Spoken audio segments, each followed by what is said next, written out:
Aujourd'hui, je te donne des tips pour économiser de l'argent, en tout cas dépenser moins d'argent. Donc tout d'abord, j'ai arrêté d'aller chez la coiffeuse il y a très longtemps. Dieu seul sait que quand j'étais en Martinique, j'aimais aller chez la coiffeuse et tout. J'aimais l'expérience.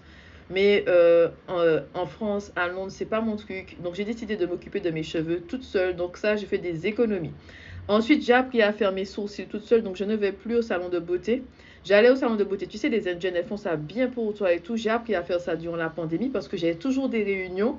Et j'ai dit non, je suis désolée, je ne viens pas l'aide dans les réunions. Donc j'ai appris à faire ça. Acheter des vêtements de qualité. Ça, c'est pas de qualité, hein. J'ai acheté ça quand j'étais, où ça? En Bolivie. Ça, c'est pas de qualité. Mais quand je suis à Londres, j'achète des vêtements de qualité. J'avais trouvé un site en Angleterre et ils vendaient des vêtements, mais c'est des vêtements de reine. Je sais pas si j'ai des photos là, je partage avec toi, mais des vêtements, je te dis, de reine. J'ai acheté ça en solde. Ensuite, sur ASOS, sur le site, ils font tout le temps en fait des réductions, donc j'achète sur ce site-là. J'avais un autre site, mais le problème était que même pour me vendre une paire de chaussures, il fallait que je voie des femmes à quatre pattes. J'ai dit, c'est un paire soulier, moi, regarder. Il fallait qu'ils mettent les femmes à quatre pattes. J'ai dit, tu sais quoi, j'arrête d'acheter sur ce genre de site-là, c'est bon. Et ça coûte pas cher sur ce site-là, c'était bien, j'ai profité. Mais quand ils ont changé, je sais pas, ils ont commencé à faire des choses sur ce site-là. J'ai dit, savent qui ça? I'm out. C'est bon, j'ai terminé avec ça parce que pour moi, mes yeux là, ça souille à mes yeux à chaque fois. Ensuite, je sais que ça prend du temps de faire le repas, de préparer son repas pour aller au travail.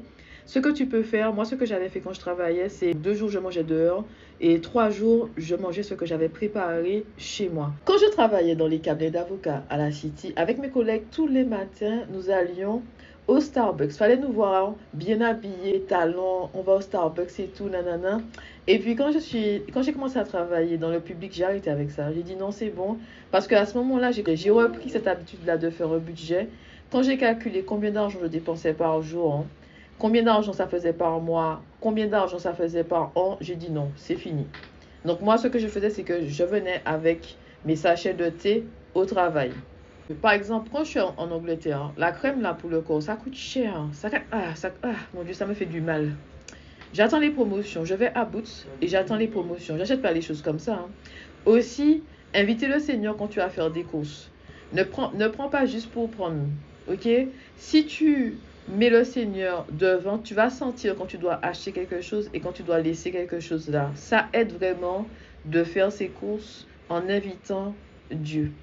Enfin, si tu as des astuces à partager avec nous, laisse-nous un commentaire. Ça va nous aider tous à mieux gérer notre argent et faire des économies.